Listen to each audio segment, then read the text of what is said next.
আটা, ময়দা, বেসন ছাড়াই আজকে আপনাদের সাথে মতিচুর লাড্ডু শেয়ার করব। আজকে আমি মতিচুর লাড্ডুটা বানাবো সাবুদানা দিয়ে। এই জন্যে আমি নিয়েছি চিকুন মিহিদানার 1 কাপ সাবুদানা। সাবুদানাটা একটা বাটিতে নিয়ে নিচ্ছি। এবার দিয়ে দিব 2 কাপ পানি।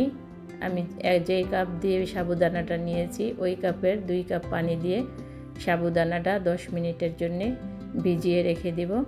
10 মিনিট পর ফিরে আসলাম। দেখেন সম্পূর্ণ পানিটা শুকিয়ে যায়নি, এজন্য আমি একটা ছাঁকনির সাহায্যে পানিটা ছেঁকে নিচ্ছি, কারণ সাবুদানাটা পানি থাকলে নরম হয়ে যাবে। এজন্য সম্পূর্ণ পানিটা ছেঁকে ঝরঝরা করে নিয়েছি। সাবুদানাটা ভিজে একবারেই দেখেন নরম হয়ে গেছে।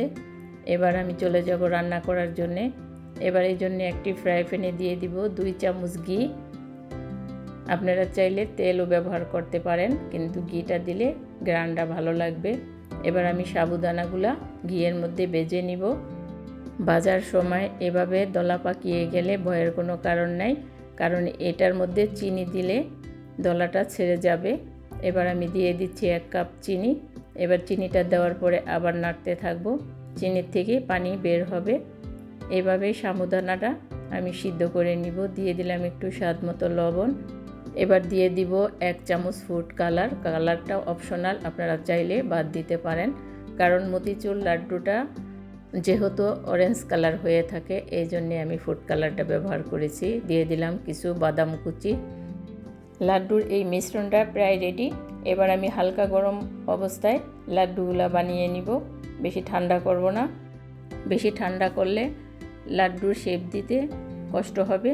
এই জন্য আমি হালকা গরম অবস্থাতে লাড্ডুর শেপ দিয়ে নিচ্ছি। সবগুলা লাড্ডু আমি এভাবে বানিয়ে নিব। আমার আজকের এই লাড্ডুর রেসিপিটা আপনাদের কেমন লাগলো অবশ্যই ভালো লাগলে কমেন্টস করে জানাবেন। লাড্ডুগুলা দেখতে ঠিক মুক্তদানার মতো লাগছে, খেতেও আশা করি অনেক ভালো লাগবে। এর ভিতরের ভাবটা দেখাচ্ছি কতটা আঠালো হয়েছে, দেখেন। আজকে এই পর্যন্তই। সবাই ভালো থাকবেন। আল্লাহ হাফেজ।